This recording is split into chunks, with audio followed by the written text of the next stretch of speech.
Ika-108 kabanata. Mula sa ilalim ay lumalabas ang liwanag sa sahig. Pagkatapos ay malaking pagsabog ang makikita habang nagulat sila Yang Hojon na hindi na ituloy ang kanyang gagawing pag-atake kay Dion Mujon na ikinagulat nila. Ang paligid ng palasyo ay patuloy sa pagsabog. Nanlaki ang mga mata ni Yang Hojon na sinabi sa kanyang isip na ano daw ang nangyayari dito.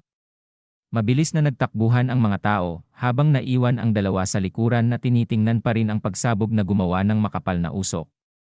Nanlaki at nagulat si Shimbaek na sinasabi sa kanyang isip na ang pagsabog daw na nangyayari ay kung nasaan ang hidden vault na nakatago ang key-point exploding pill. Mabilis niyang inutusan ang kanyang mga alagad na sinabi nito sa kanila na silang lahat daw ay pumunta at alamin kung ano ang nangyayari doon. Nakarating na ang alagad ni Shimbaek sa pinangyarihan at ang nadatnan lang nila ay ang wasak-wasak na lugar. Mula sa pagsabog ay makikita ang paa. Dalawang anino ang nakita ng mga alagad ni Shimbaek na tinatanong kung sino daw silang naandyan. Sinabi pa nila na magpakilala daw sila. Sinabi sa kanila ng nagpapakilala na si Jui Myeondok na ano daw naman ang gagawin nila matapos siyang makilala. Sinabi pa niya na inalis lang daw niya ang mga masasamang bagay na yon. Dahil sa sila daw ay sobra na ang pagkadesperado sa key-point exploding pill. Nagulat si Shimbaek na sinabi sa kanyang isip na ang mga lalaki daw na iyon ay narito para sa mga key-point exploding pill. Pagkatapos ay sumigaw na ang lakas daw ng loob nilang gambalain ang kanyang retirement ceremony. Sinabi pa niya na hulihin daw ang mga taong naghihimasok ng sabay-sabay. Tumugon ang mga alagad nito na sinabi na masusunod daw iyon. Kumislap ang mga mata ni Black Palm Blossom o ang Peking Gui Myeondok na naglabas ng enerhiya. Pagkatapos ay isa-isa niyang pinatamaan sa katawan ang mga alagad ni Shimbaek ng kanyang humahabang espada. Nagulat at nanlaki ang mga mata ni Shimbaek sa kanyang nakita habang ang mga dugo ay naglalaglagan sa kanyang harapan. Nakatingin na sinasabi ni Shimbaek sa kanyang sarili na nagawa daw nitong patayin ang lahat ng martial master sa isang atakihan lamang. Pinakita si Namgung Mae at si Black Palm Blossom na sinasabi pa ni Shimbaek na kung sino daw itong mga tao na ito. Flashback. Tumingin na sinasabi ni Namgung Mae na siya nga daw pala. Bakit daw siya ay nagsinungaling sa iba na sinasabi na siya daw ay si Gui Myeondok? Nakatingin si Black Palm Blossom sa harap ng bintana na sinasabi niya na hinanap daw niya ang kanilang leader mula noong nabuwag ang Black Flower League. Sinabi pa niya na pero kahit anong pilit daw niya, wala siyang mahanap kahit na isang bakas. Sinabi sa kanya ni Namgung Mae na ito daw ay nasa White Military Academy. Bumaling ng lingon si Black Palm Blossom na sinabi na bakit daw siya ay nagsasalita ng parehong walang kabuluhan. Ang teacher na nasa academy ay hindi ang kanilang leader. Nakatingin si Namgung Mae kay Black Palm Blossom na nagtataka na sinasabi sa kanyang isip na ang Gui Myeondok daw na nasa academy ay peke. Nakatingin sa labas ng bintana na sinabi pa ni Black Palm Blossom na siya daw ay nakita na ang muka ng kanilang leader. Pinakita ang alaala niya na si Gui Myeondok ay nasa batis. Natinanggal ang kanyang maskara at ito ay naghuhugas ng kanyang muka. Habang si Black Palm Blossom ay nakakubli sa madamong kahoy. Natinitingnan niya ito at ang muka daw niya ay lumabas na parang sa drawing.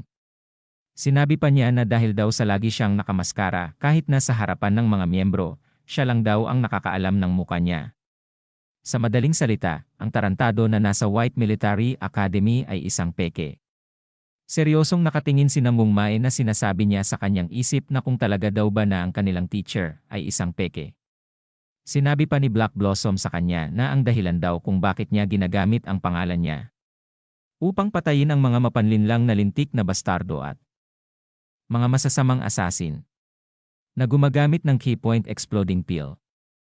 Sinabi pa niya na ang akala daw niya ay hahanapin siya ng kanilang tunay na pinuno kapag ginawa niya iyon. Pagkatapos daw ay nakilala niya siya. Ang kanyang katawan daw ay may katulad sa inner key ng kanilang leader. Ang nag-iisang leader lang daw nila ang may alam ng origin reversal technique. Sinabi pa niya na si Namgung Mae lang daw ang nag-iisang palatandaan patungo sa kanilang leader. Tumingin sa kanya si Namgung Mae at sinabi sa kanyang isip na ano daw ang sinasabi niya. Kung ganun siya daw talaga ang Gui Myeondok. Biglang nagulat sa kanyang napagtanto at napahawak sa kanyang bibig nang sasabihin na sana niya na siyempre siya daw talaga. Hininto ang pagsasalita na iniisip niya na hindi daw niya muna ito sasabihin. Siya daw ay gagamitin muna niya sa ngayon. Pagkatapos ay iniisip niya ang dalawang matanda na sinasabi niya sa kanyang isip na hindi pa daw siya sapat na malakas at wala rin gaanong impormasyon. Para daw mahanap kung nasaan ang demonic cult at mapaghiganti ang kanyang kapatid. Biglang sinabi niya kay Black Palm Blossom na makikipagkasundo daw siya sa kanya. Tumugon na sinabi ni Black Palm Blossom na anong klaseng deal daw iyon. Sinabi sa kanya ni Nambung Mae na siya daw ay tutulungan niya na makipagkita kay Teacher Gui Myondok. Nakatayo lang si Black Palm Blossom na sinasabi pa ni Nambung Mae na habang kailangan daw niya siyang tulungan sa kanyang paghiganti bilang kapalit. Napaisip si Black Palm Blossom at sinabi sa kanyang isip na tulungan. At naalala pa niya noong nakita siya ni Master Gui Myondok. Na nakikita niya ang kanyang sarili kay Nambung Mae.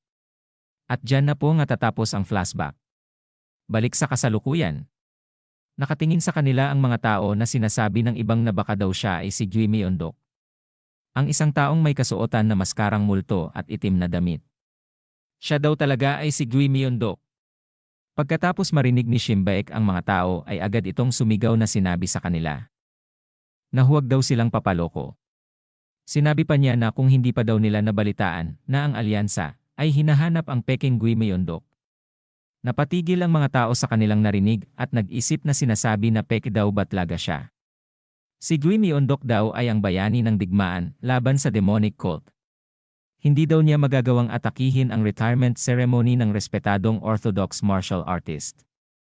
Sinabi pa nila na ang lakas daw ng loob niya na gumawa ng gulo sa lugar na puno ng martial artists galing sa orthodox na pangkat. Nagsigawan ang mga tao na sinasabi na gusto na daw ba nilang mamatay. Sinabi pa na tama daw iyon. Sila daw ay sama-samang umatake at siya ay patayin. Humakbang ang isang paa ni Deong Mujon na tumayo na sinasabi na siya daw ang mauuna. Naghiyawan ang mga tao na sayang-saya na sinasabi nila na patayin daw niya ang peking bastardo. Biglang sinabi ni Yang Hojon na saglit lang daw. Ngunit siya daw ang kanyang kalaban. Sinabi sa kanya ni Deong Mujon na ikinagulat ni Yang Hojon na hindi daw ba niya naiintindihan ang sitwasyon. Sinabi naman sa kanya ni Yang Hojon na pero ang kanilang laban daw ay hindi pa tapos. Nakita ni Nambung Mae si Yang Hojon na sinabi niya sa kanyang isip na ang lalaki daw na yon. Siya daw ay lumalaban pa rin hanggang ngayon. Ano daw kaya ang dahilan niya kung bakit niya ginagawa ito? Nagalit si Deong Mujon na sinisigaw na kung sa tingin daw ba niya na siya ay gagawa pa ng parehong pagkakamali laban sa kanya. Na taong hindi alam kung saan lulugar. Sinabi pa niya na tapusin na daw nila ito ng isang tirahan. Pagkatapos ay naglabas ng malakas na enerhiya na tinawag niya na Demonic Technique of Chaos times 10. Nagulat si Yang Hojon sa kanyang nakita sa lakas ng aura na pinapakawalan ni Deong Mujon. Pagkatapos ay mabilis na hinampas ng espada si Yang Hojon na hinarang niya ito. Nahihirapan si Yang Hojon sa paghaharang at ang espada ni Deong Mujon ay unti-unting bumabaon sa kanyang katawan. Sinabi sa kanya ni Deong Mujon na siya daw ay mamatay na ngayon. Ikaw na walang kwenta na basura. Nagulat ang matanda na may luha sa kanyang mga mata na sinisigaw na huwag. Nakangiti si Deong Mujon, nagkukulay lila na ang kanyang katawan at inilalabas na enerhiya. Isang kamay ang bumasag sa dulo ng espada at ito pala ay si Nambung Mae. Simigaw na sinabi ni Deong Mujon na ang lakas daw naman ng loob niya na makialam sa laban nila. Nagtatakang sinabi ni Nambung Mae sa kanyang isip na kung bakit daw niya ito niligtas. Naglabas ng enerhiyang kulay lila na sinabi sa kanya Deong Mujon na hindi daw siya maawa sa kanya dahil sa siya ay isang bata. Naggagalawan ang maliliit na bato at isang boses ang nagsasabi na kung may lindol daw ba. Mula sa palasyo ni Shimbaek ang mga tao ay mabilis na nagtatakbuhan at ang mga tao ay may nakasalubong na mga anino. Biglang nagtanong ang anino ng tao na napatigil ito nang marinig niya na paumanhin daw sa kanya. Pwede daw ba niyang malaman kung ano ang nangyayari? Sinabi ng tao sa kanila na dapat na daw silang maghanap na ng ligtas na lugar. Sinabi pa niya na mayroon daw na isang pagsabog ang nangyayari sa Azure Robe Gentleman's Retirement Ceremony. Sinabi ng anino ng tao na pagsabog, meron daw ba kayang nangyari? Ito pala ay ang grupo ni na Blade Master at ang Snake Group na hinahanap si Nambung Mae. Na sinabi pa ni Blade Master na sila daw ay pumunta na doon. At dito na po nagtatapos ang ika-108 kabanata.